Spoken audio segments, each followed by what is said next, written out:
compatriotes. Merci à M. Panou de faire la modération de cette conférence.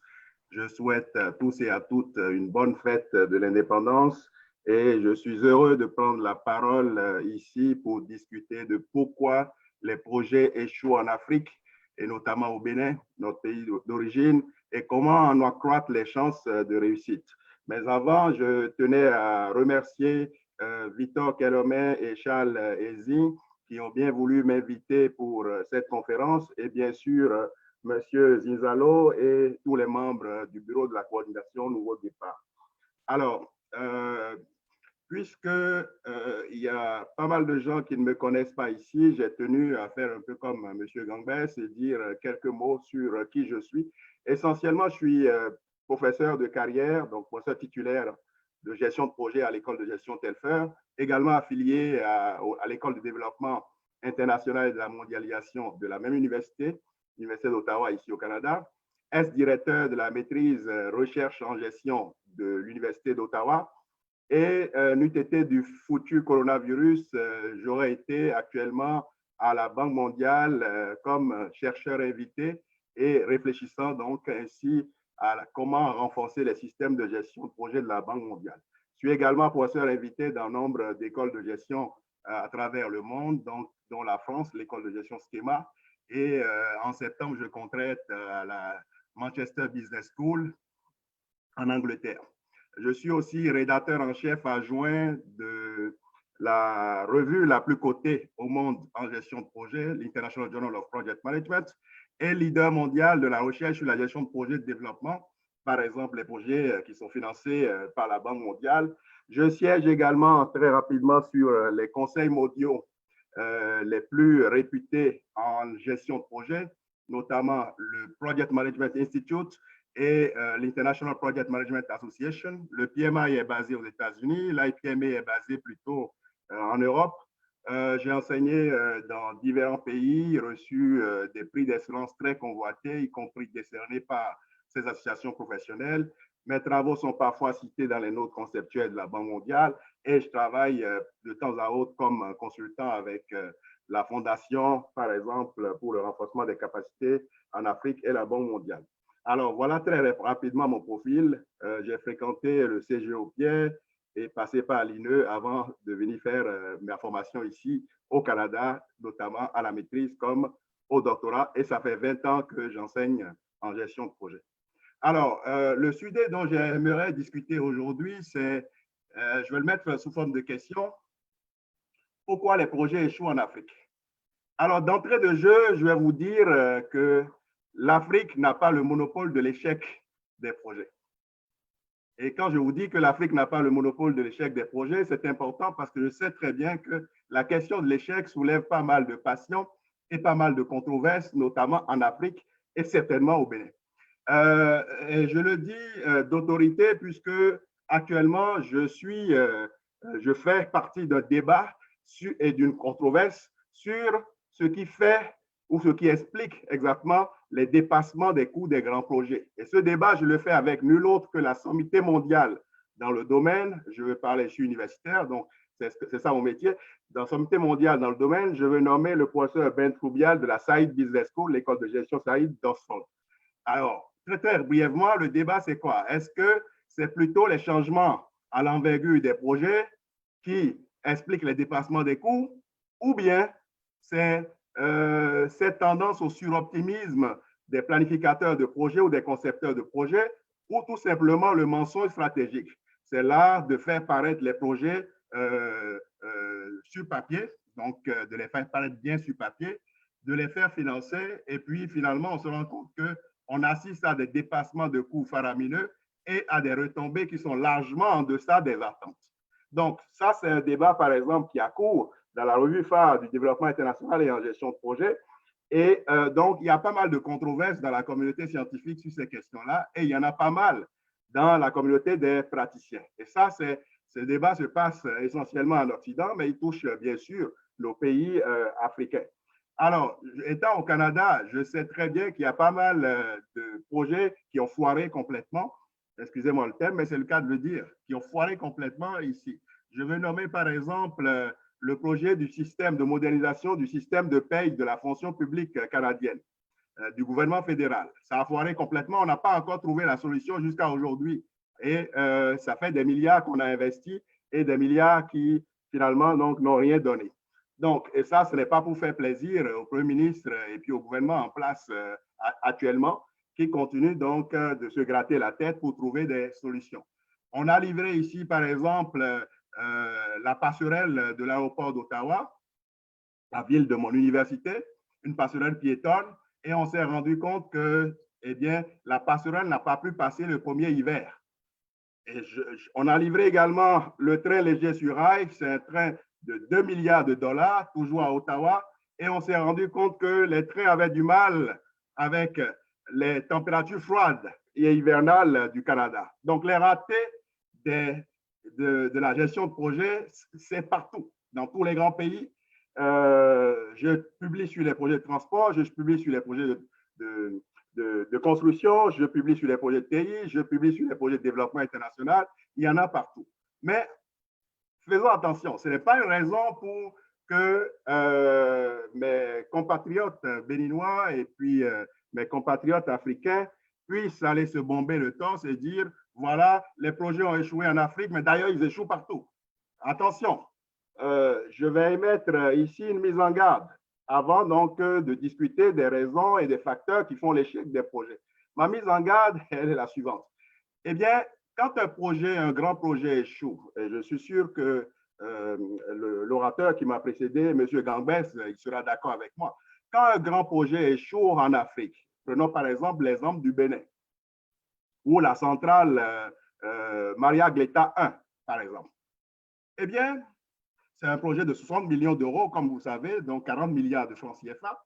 Quand un projet comme ça échoue, c'est le coût d'opportunité qui est excessivement élevé comparativement à des pays comme le Canada ou la France. Pourquoi je dis que c'est des coûts excessivement élevés? C'est autant de sommes d'argent qui auraient pu être utilisées, par exemple, à renforcer le système hospitalier dont parlait M. Gambès tout à l'heure, ou tout simplement à fournir des équipements scolaires à des écoles qui en ont bien besoin, ou à éviter aux gens, des vieillards par exemple, de mourir de maladies évitables. Donc, le coût d'opportunité, chers compatriotes, de l'échec des grands projets au Bénin et en Afrique, il est excessivement élevé. Et je suis heureux de prendre la parole dans le cadre de cette conférence parce que, évidemment, on a beau avoir de grandes visions, on a beau avoir des plans de développement comme le programme d'action du gouvernement, Bénin révélé, eh bien, ce n'est que des ambitions. Tant et aussi longtemps qu'on n'a pas des projets pour concrétiser ces grands plans, eh bien, on va faire du surplace en matière de développement. Et comme disent les spécialistes en développement, les projets, c'est en quelque sorte, eh bien, les instruments du développement. C'est les vecteurs privilégiés de l'action de développement. C'est en quelque sorte les particules privilégiées du développement. Ou si vous voulez, c'est les atomes du développement. Et quand on ne soigne pas la gestion de projet, quand on ne resserre pas la gestion de projet, qui est notamment un levier stratégique pour livrer les retombées en matière de développement, eh bien, on ne verra pas le développement très rapidement, ou tout simplement, mais le développement, il va nous coûter cher, ce ne sera pas efficient. Et ça, ce n'est pas intéressant lorsqu'on sait que les ressources sont très, très rares, notamment dans nos contrées.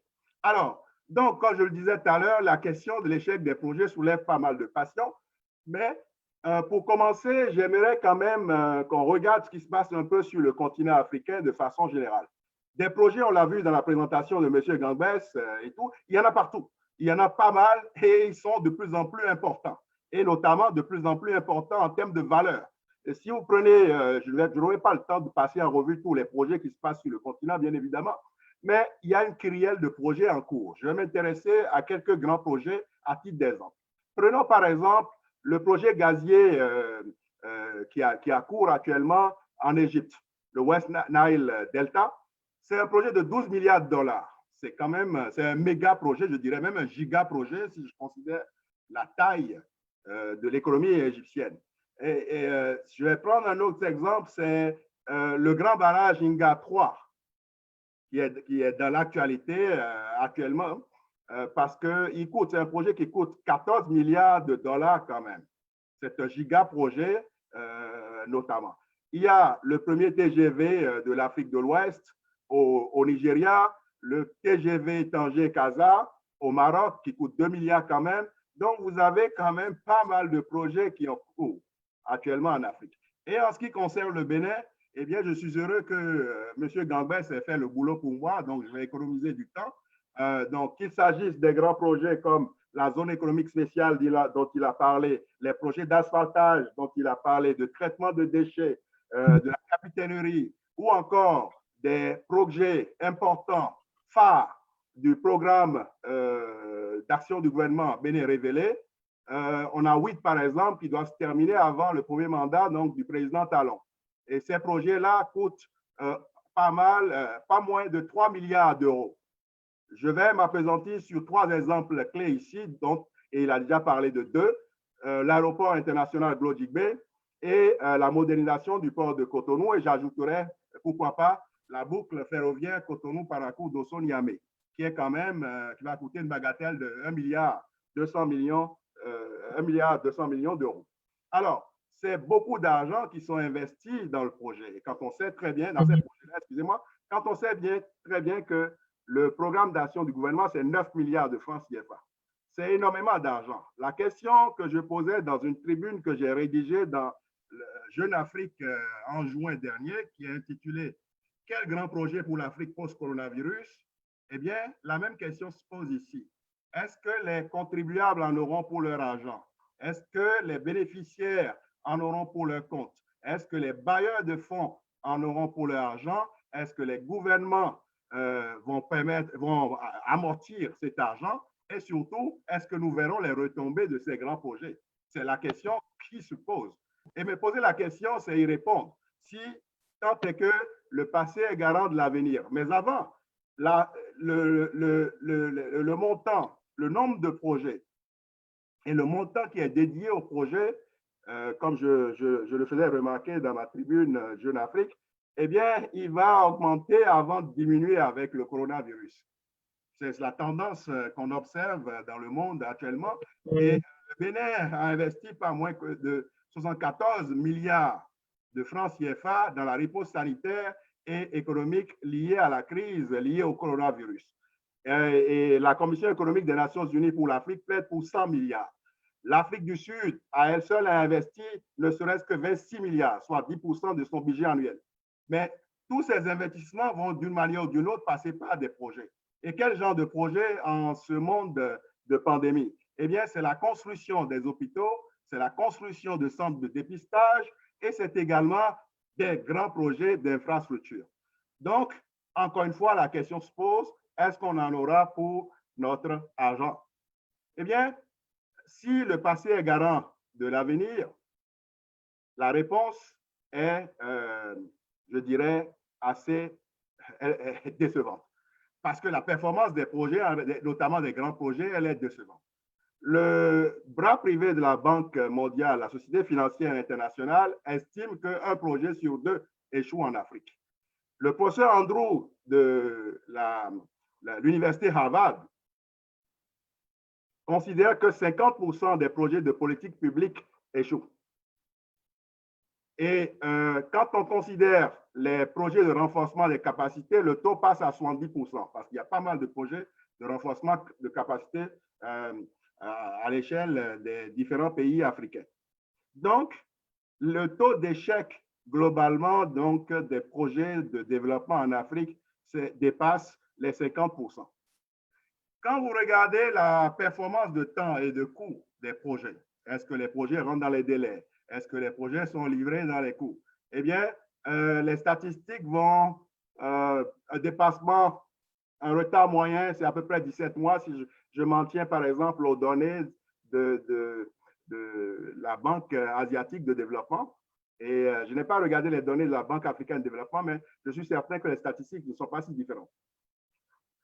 Maintenant, peut-être que vous n'aimez pas les statistiques et vous considérez avec Mark Twain, par exemple, qu'il y a les mensonges, les foutus mensonges et les statistiques. Mais il y a une chose que vous ne pouvez pas nier, c'est qu'il y a des exemples concrets de projets qui connaissent des dépassements de budget. Je vais citer pour exemple le TGV Tanger-Casa, c'est 300 millions de dollars de dépassement budgétaire. L'aéroport Glodjibé, il est déjà en retard, ce projet. Et la modernisation du port autonome de Cotonou est en retard sur son lancement. Bien sûr, il y a d'autres projets qui sont livrés dans les délais, comme l'hôpital d'Abomey-Calavi, quand même un projet de 175 millions d'euros. Il y a la centrale thermique Maria Gleta 2 qui est livrée dans les délais. Ça, c'est super. Donc, ça veut dire quoi? Ça marche dans certains cas. Mais dans bien des cas, ça ne marche pas. Alors, mais au fait, avant de poursuivre cette conversation, la question que j'aimerais aborder là maintenant, c'est comment mesure-t-on le succès des projets de développement? Comment on sait si un projet de développement a réussi? Eh bien, je vous soumets une double dimension de la performance des projets de développement. La première dimension, elle est à court terme. Donc, c'est la dimension, la performance de gestion. Est-ce que mon projet a été livré dans les délais? Est-ce que mon projet a été livré dans les coûts impartis? Est-ce qu'il atteint ses objectifs? Ça, c'est la première dimension. La deuxième dimension est plutôt à long terme parce qu'on ne fait pas un projet simplement pour le plaisir d'en faire un. On fait un projet parce qu'on vise des objectifs en matière de développement. Comme on l'a vu tout à l'heure dans la présentation de M. Ganguès, la zone économique spéciale est là des objectifs en matière de développement.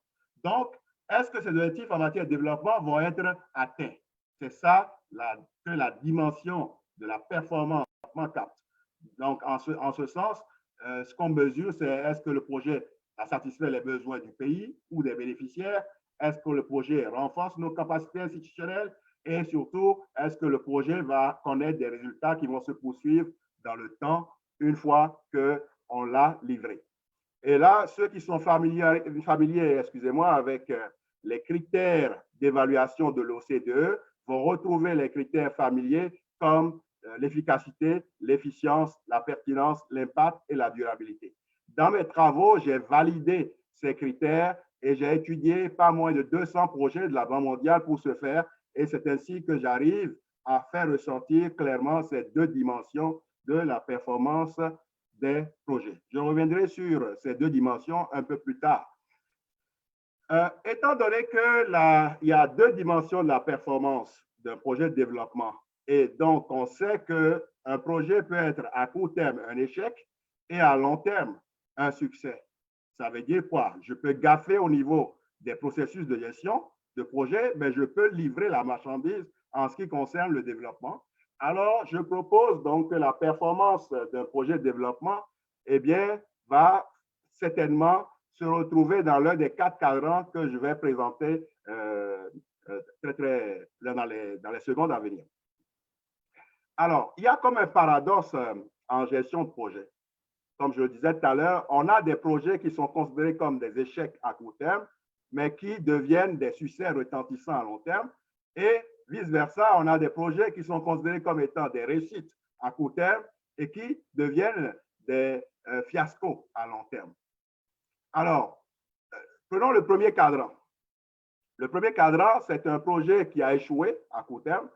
Donc, on ne l'a pas livré dans les délais, on ne l'a pas livré dans les coûts, mais à long terme, c'est un succès retentissant.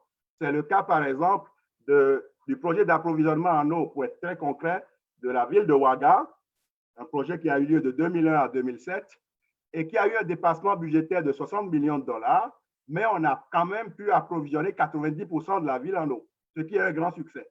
Ces projets-là, le professeur Hushman, qui a été l'un des premiers à publier sur les projets de développement et leur gestion, on va les appeler, c'est la main cachée, le hiding hand.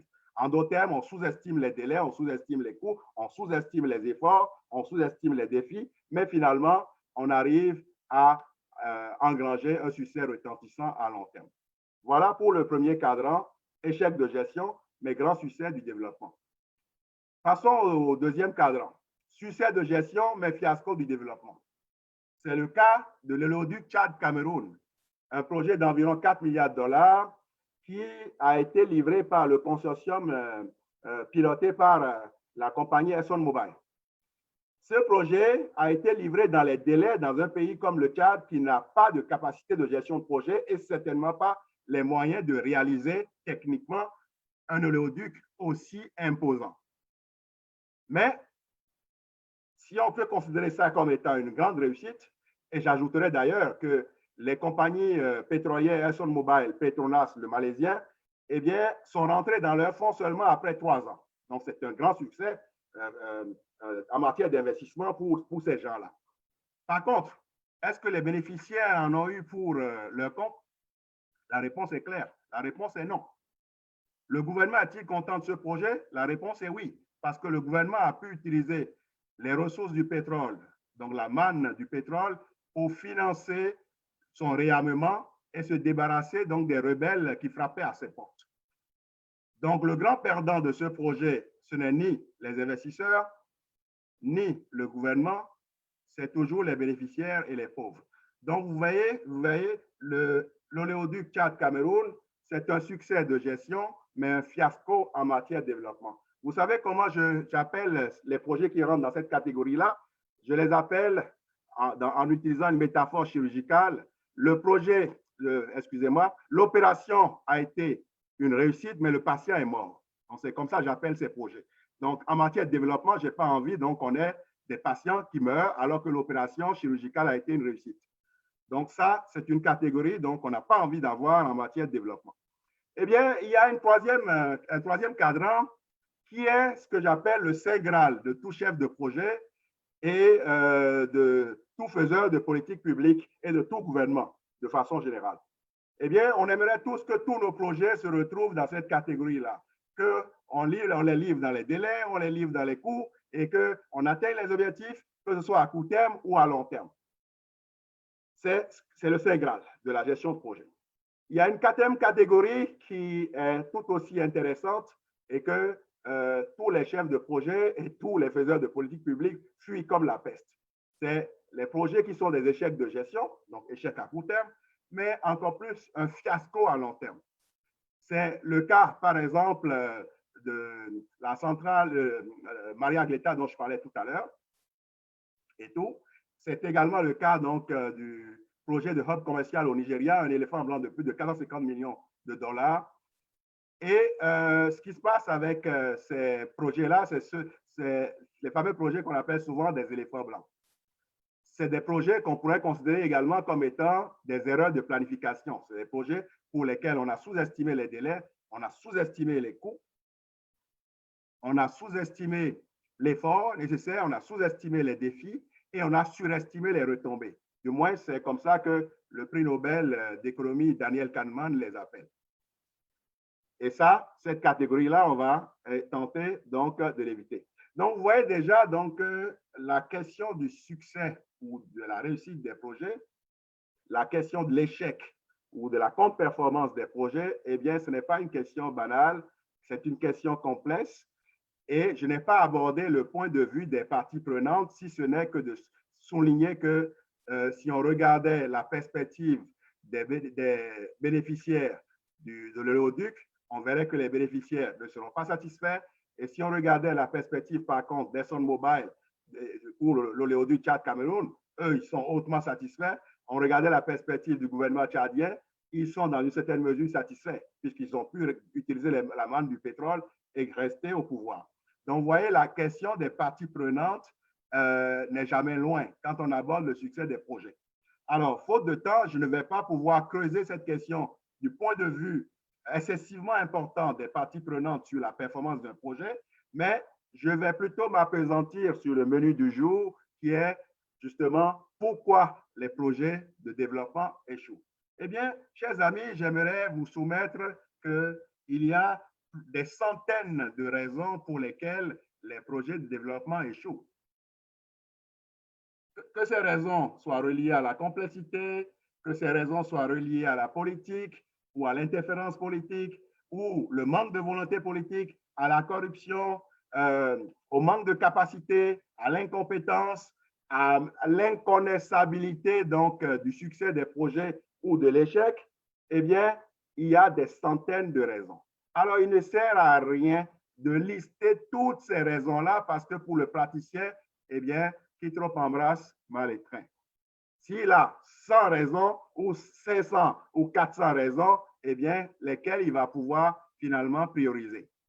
C'est pour ça justement que ce que je propose dans un article que j'ai rédigé en 2012 et publié dans la deuxième revue en importance de ma discipline, la gestion de projet, je propose donc que l'on regarde les 3 catégories suivantes pour analyser l'échec ou la contre-performance des projets. Je vais parler donc d'une première catégorie qui concerne le contexte. Eh bien, ce contexte-là, il peut être, comme on l'a vu avec la présentation du professeur Sénégan, ce contexte peut être historique. C'est l'histoire, par exemple, de la colonisation chez nous au Bénin. Mais ce contexte, ça peut également être géographique. Il peut être économique. Je vais m'attarder très rapidement sur le contexte économique. Eh bien, l'investissement public et privé est stagnant au Bénin et pas performant sur 20 ans. Alors, ne tirez pas sur le messager ici, ce n'est pas moi qui le dis, c'est plutôt un rapport du FMI qui a été au Bénin et qui a statué sur la performance du Bénin à la matière. Ce que le FMI tire comme conclusion, c'est qu'il y a une faible efficience de nos infrastructures et le rapport qualité-prix de nos infrastructures n'est pas à la hauteur des attentes. Ça, c'est un contexte économique. Il y a des problèmes qui sont du type institutionnel. Il y a la corruption, qui sont reliés au manque de capacité, à la mauvaise gouvernance. Quand je regarde le même rapport qui a été publié par le FMI suggère qu'il y a un cadre institutionnel de qualité, et M. Gangbès l'a répété tout à l'heure, mais que sa mise en œuvre pose de temps à autre des problèmes et que la mise en œuvre est très peu efficace, selon le FMI. Ça, c'est un rapport qui date de 2020. Ça ne peut pas être plus récent et plus d'actualité. Il y a également un contexte de gestion. Parfois, la conception des projets est défaillante, leur sélection n'est pas bien faite, les critères d'évaluation ou de sélection de ces projets ne sont pas clairs ou ne sont pas transparents. La gestion de la mise en œuvre de ces projets pose problème. La faisabilité de ces projets pose problème. D'ailleurs, pour le Bénin, c'est ça qui a fait qu'un certain nombre de projets comme l'aéroport Lodjigbe ou la modernisation du port, eh bien, ça a pris du temps pour le lancement. Alors, également, il y a l'évaluation ex-post qui est défaillante. Et sans l'évaluation ex-post, eh bien, l'apprentissage n'est pas possible. On ne peut pas tirer des leçons de l'échec des anciens projets pour pouvoir réussir les projets futurs. Alors, donc ça, c'est 3 catégories de problèmes que je soumets à votre attention. Donc, une catégorie qui est contextuelle, l'autre catégorie qui est institutionnelle, et la dernière qui est managériale. Maintenant, afin de cristalliser dans vos esprits ces 3 catégories, j'aimerais revenir très brièvement sur l'oléoduc Tchad-Cameroun, un cas que j'ai analysé et étudié dans toutes ses coutures pour dire ceci. De quoi il en retournait? Eh bien, il s'agissait de réaliser l'oléoduc Tchad-Cameroun. Quel est l'objectif global en matière de développement? C'est réduire la pauvreté au Tchad. De 1000 km. Et un budget d'environ 4 milliards, financé en partie par ExxonMobil et consorts à hauteur de 2 milliards 200 millions et tout. Comme je l'ai dit tout à l'heure, ça a été un succès de gestion, mais ça a été un échec en matière de développement. Alors, prenons la première catégorie de problèmes, le contexte. Le Tchad, c'est un pays qui est aux prises avec la guerre civile, qui a un historique de violence politique et où il y a une malédiction des ressources naturelles. Je fais allusion au pétrole. Mais ce qui intéressait la Banque mondiale lorsqu'on a lancé ce projet-là, c'est justement que dans le contexte tchadien, on a 60 000 enfants qui mouraient de malnutrition chaque année. Et là, la Banque mondiale s'est dit, avec la manne du pétrole, si seulement on pouvait utiliser l'argent du pétrole pour financer des programmes de développement à l'endroit des enfants, des pauvres, ce serait super. Le Tchad aurait évolué en matière de développement. Bonne idée, on s'entend là-dessus. Mais en raison, encore une fois, du contexte géographique, le Tchad, c'est un pays qui est enclavé, n'est-ce pas? Puisque le Tchad est un pays enclavé, eh bien, le pétrole, comment on va faire en sorte de faire accéder le pétrole à la mer? C'est ainsi que, parce que le Tchad, contexte géographique, est un pays enclavé, on est obligé de rentrer le Cameroun dans l'équation, ce qui augmente la dimension, la complexité sociopolitique du projet. Donc voilà comment le contexte peut être une catégorie importante de problèmes. Il y a les problèmes institutionnels. Je n'ai pas besoin d'insister là-dessus ici. Vous savez que le Tchad n'a pas bonne presse en matière donc, de gouvernance, que ce soit politique ou institutionnelle. Et donc, d'ailleurs, c'est ces problèmes institutionnels qui vont avoir raison du projet, malgré toutes les dispositions qui ont été prises en matière de suivi et évaluation par la Banque mondiale, qui s'est arrangé pour former un chien de garde qui était composé, je devrais dire, de cadres de la société civile, des gens qui font la promotion des droits humains, de toutes sortes d'ONG, pour s'assurer que l'argent du pétrole puisse vraiment être utilisé à des fins de développement. On a même mis en place un conseil consultatif international qui était fait donc de dignitaires et de gens très réputés venant donc du Sénégal, venant du Canada, venant de la Hollande et de pas mal d'autres pays, mais rien n'y fit. Quand les rebelles, comme je le disais tout à l'heure, ont frappé aux portes du gouvernement tchadien, le gouvernement tchadien a utilisé l'argent du pétrole pour se réarmer et l'argent du pétrole n'a pas permis donc de lutter contre la pauvreté finalement. En termes de catégorie, troisième catégorie de problèmes, je vais parler donc de la catégorie des problèmes de gestion, des problèmes managériaux. Eh bien, le rapport de ce projet, ça a pris 6 ans pour sa planification. 6 bonnes années pour planifier ce projet. Il y a eu 19 volumes de documentation qui ont été rédigés sur la question environnementale à elle seule. La question environnementale, je répète, c'est 19 volumes de documents. Et la Banque mondiale a émis 66 avis de clarification par rapport au projet. Donc, c'est beaucoup d'efforts en ce qui concerne le suivi et évaluation du projet. Et j'ai parlé donc du chien de garde et du conseil consultatif tout à l'heure. Donc, il y a toutes sortes de problèmes de suivi et évaluation qu'il faut considérer quand on monte ce genre de projet, sans oublier les problèmes liés à la conception, à la planification et j'en passe. Donc, voilà 3 catégories de problèmes qui font en sorte que les projets de développement échouent. Maintenant, le deuxième volet de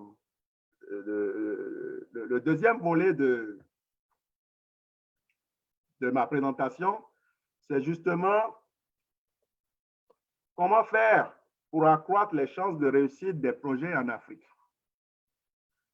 Eh bien, comme dit l'adage, le succès est aux yeux des hommes un Dieu. Donc, on ne sait pas exactement ce que c'est que le succès. On ne s'entend pas là-dessus. Le succès est difficile à mesurer et la réussite est complexe et dépend du point de vue donc des parties prenantes. Toutefois, il y a quand même quelques fondamentaux. Alors, je disais tout à l'heure qu'on a justement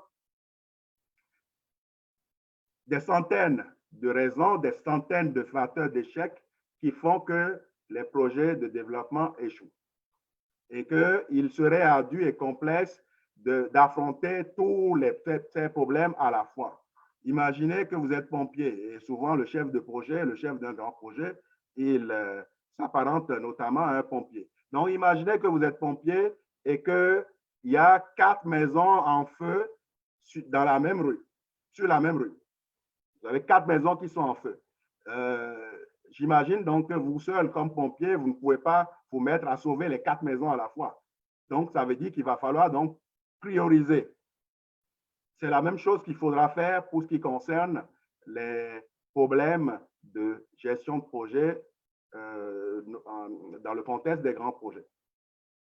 Alors, plutôt que de chercher à affronter ou à trouver des solutions à tous les problèmes possibles aux centaines de facteurs d'échec des projets, je nous invite à nous concentrer sur 4 pièges.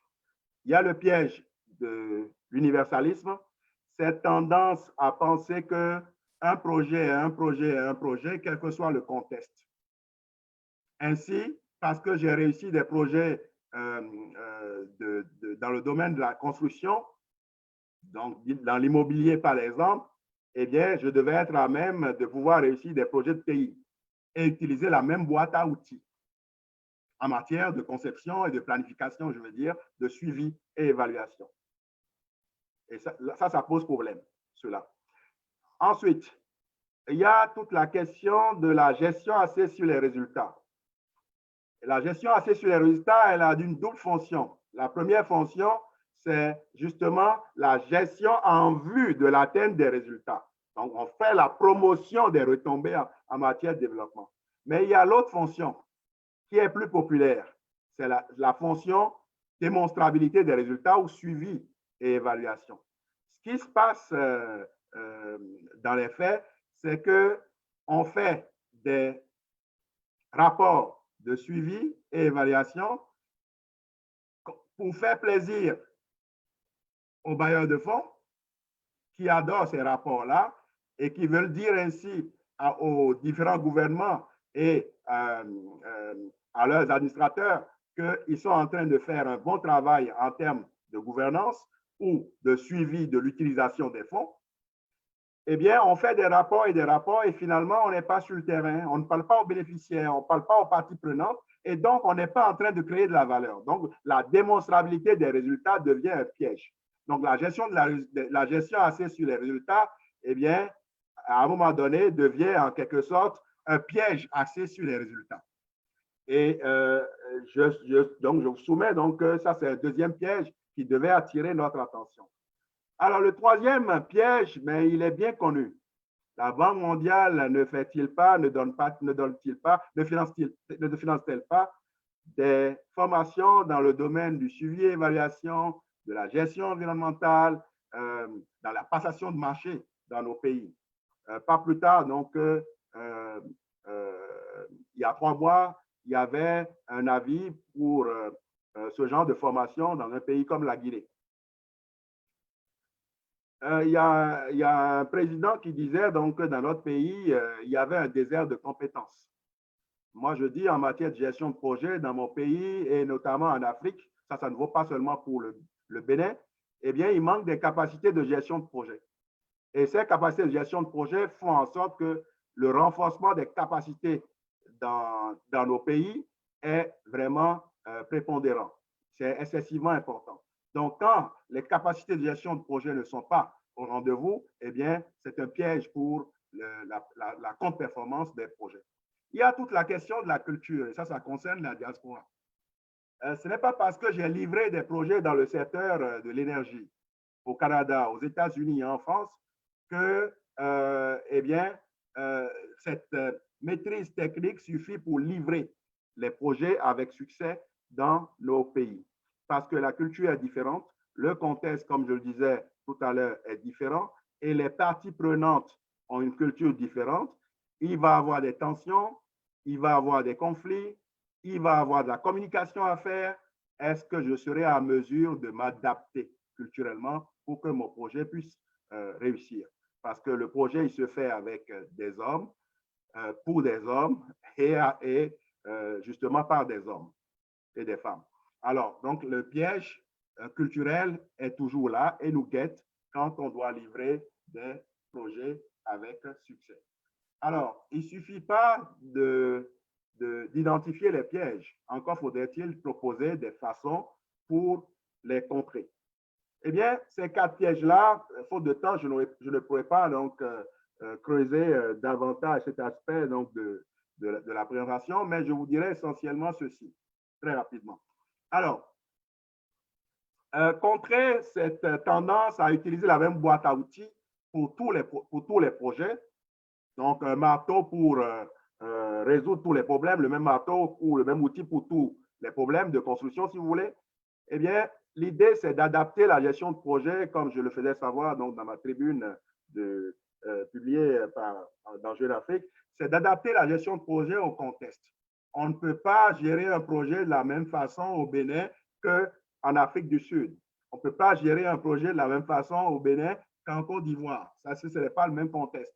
Donc, il faut regarder le type de projet. Si c'est un projet de construction, vous n'allez pas utiliser les mêmes outils que si c'est un projet de TI. D'ailleurs, ici en Occident, de plus en plus, il y a les gens en TI vont utiliser les outils de gestion de projet ou la philosophie de gestion de projet agile, ce qu'on utilise moins, par exemple, en construction. Les projets dans le secteur du transport, ce n'est pas la même chose que les projets dans le secteur de l'énergie. Tout simplement pourquoi? Parce qu'on n'a pas affaire au même niveau de complexité et on n'a pas affaire au même degré d'incertitude. Et on ne peut pas structurer le travail de la même façon ou le planifier de la même façon. Donc, il faut adapter le projet qu'on a au contexte dans lequel il va se dérouler. En ce qui concerne la démonstrabilité des résultats, eh bien, l'accent ne devait pas être mis sur les rapports qu'on va envoyer aux parties prenantes externes. Je vais parler des bailleurs de fonds, parce que c'est souvent ça l'enjeu. Alors, il devait être mis sur les retombées.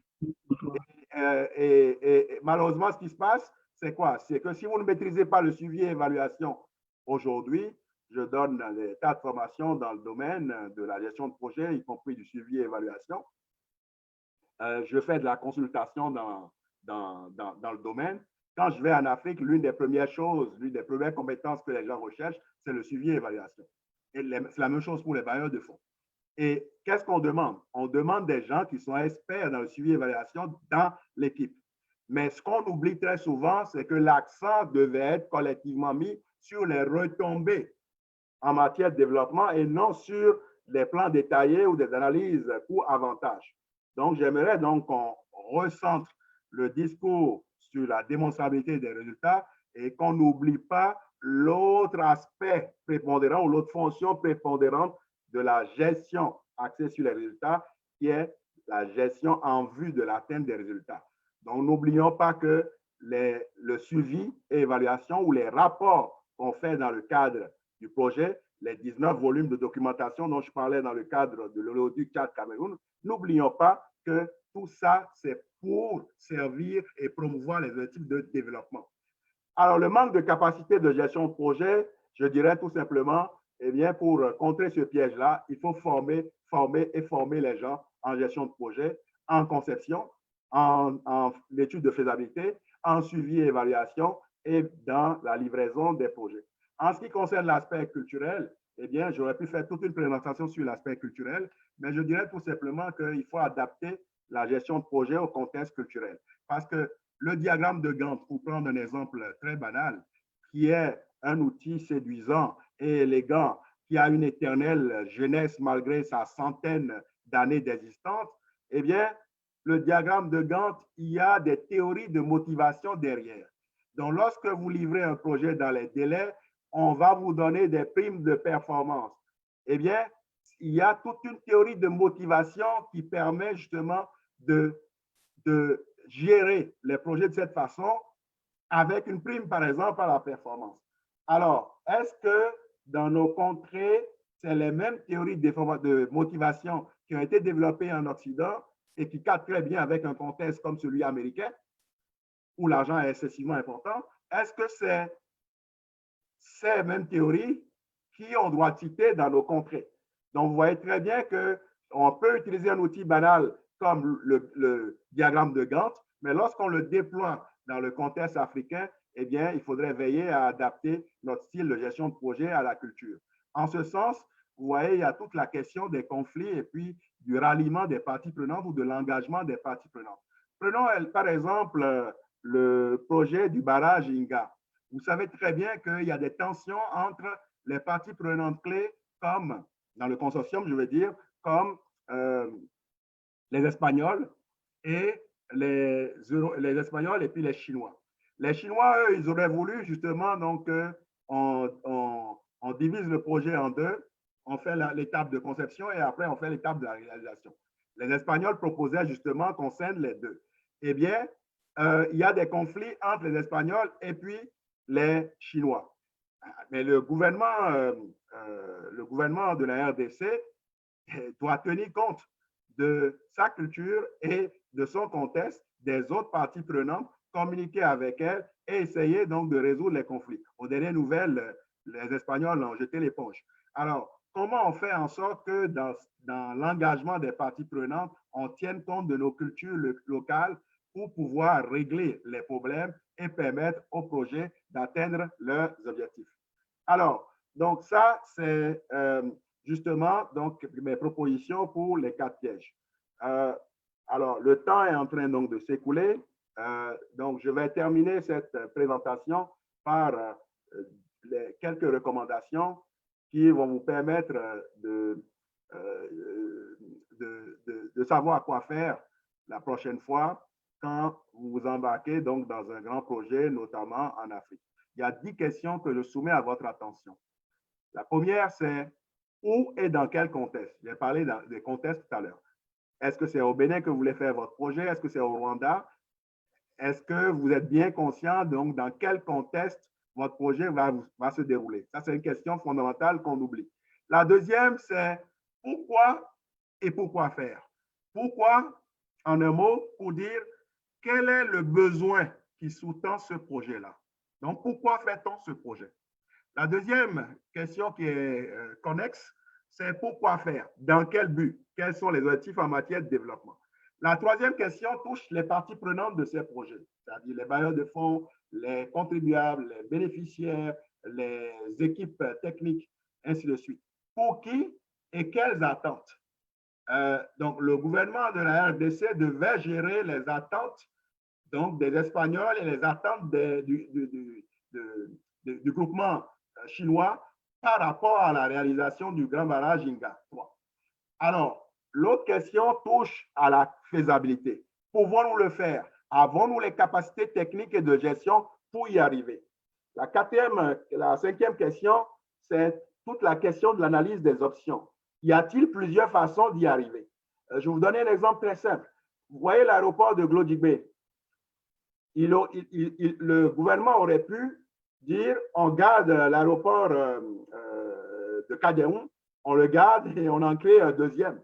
Il semble donc que la décision qui a été prise, c'est qu'on va fermer le premier et garder le nouveau. Alors, donc, il y a des options, il faut analyser ces options-là. La sixième question, c'est qu'est-ce qui peut aller mal? Un projet, c'est toujours, en règle générale, c'est dans un contexte d'incertitude ou de risque à tout le moins. Donc, quels sont les risques? Donc, qu'est-ce qui peut aller mal? Donc, il faut envisager l'analyse des risques. Également, comme l'argent est souvent le nerf de la guerre et que les ressources sont comptées, sont rares, eh bien, il faut estimer les coûts. Il y a tout un art de l'estimation des coûts. Donc, combien cela va coûter? Également, combien de temps cela va prendre? Et délais et coûts sont souvent reliés. Et tout compte fait, qu'est-ce qui en fera une réussite? Cette question, il faut se la poser au prime abord. Ce n'est pas lorsqu'on est au milieu du projet, qu'on a bien signé des contrats, qu'il va falloir discuter donc des indicateurs de performance. C'est trop tard. Parce qu'un projet, c'est toujours sujet à des tiraillements entre les parties prenantes par rapport à ce qui fait sa réussite. Et il faut également se poser la question de savoir comment on va y arriver. Alors, pour finir, eh bien, j'avais identifié 3 catégories de problèmes. Là, je vous soumets 3 conditions de réussite qu'il faut explorer avant de vous lancer dans un grand projet la prochaine fois. La première condition de réussite, c'est est-ce que le contexte général est favorable? Le contexte historique, le contexte géographique, le contexte économique. Donc, ça, c'est autant de questions qu'il faut vous poser. Si vous ne scannez pas correctement ce contexte, eh bien, ou vous ne lisez, par exemple, vous ne lisez pas le contexte économique que M. Gangbès a présenté tout à l'heure, eh bien, alors là, vous ne maîtrisez pas le contexte. Vous allez commettre pas mal d'erreurs qui vont vous coûter très, très cher. Vous allez prendre de mauvaises décisions parce que vous ne connaissez pas le contexte. Il faut également revisiter le cadre institutionnel. Donc, est-ce que les capacités sont disponibles? Est-ce que vous allez devoir faire affaire à des expatriés, ce qui va augmenter les coûts d'exploitation, les coûts d'opération de votre projet? Est-ce que la gouvernance est bonne? Autant de questions qu'abordait M. Gangbès dans sa présentation tout à l'heure. Et pour finir, il y a le cadre de gestion lui-même. Alors, est-ce qu'on a un dossier qui est solidement monté en ce qui concerne les orientations du projet, les risques, les coûts, les délais? Qu'en est-il de la gestion de la mise en œuvre? Est-ce qu'on a des capacités de gestion de projet? Est-ce qu'on a une bonne équipe? Est-ce qu'on a la bonne personne pour piloter le projet? Et moi, je vous dirais qu'il faut donc des scores suffisamment élevés sur ces trois contextes pour que vous puissiez vous attendre à ce qu'un grand projet puisse avoir donc des chances de réussite élevées. Mais même si vous avez scanné le contexte, ce que mes propres travaux de recherche indiquent, et ma théorie en la matière, parce que j'ai analysé des projets de renforcement de capacité qui ont été réalisés au Ghana, en Asie, en Afrique et dans d'autres pays.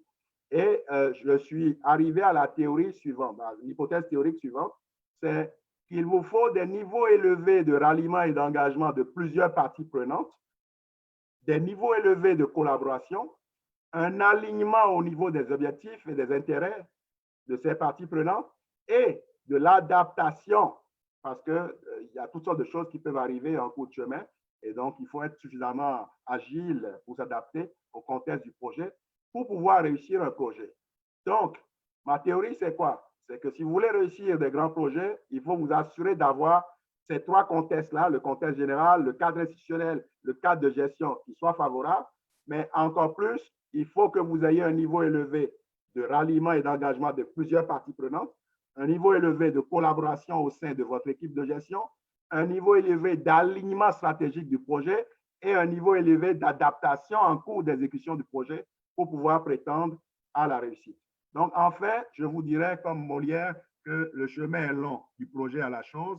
Et donc, voilà quelques réflexions pour vous guider dans la conduite des grands projets en Afrique et au Bénin. Je vais m'arrêter là. Je vous remercie de votre attention.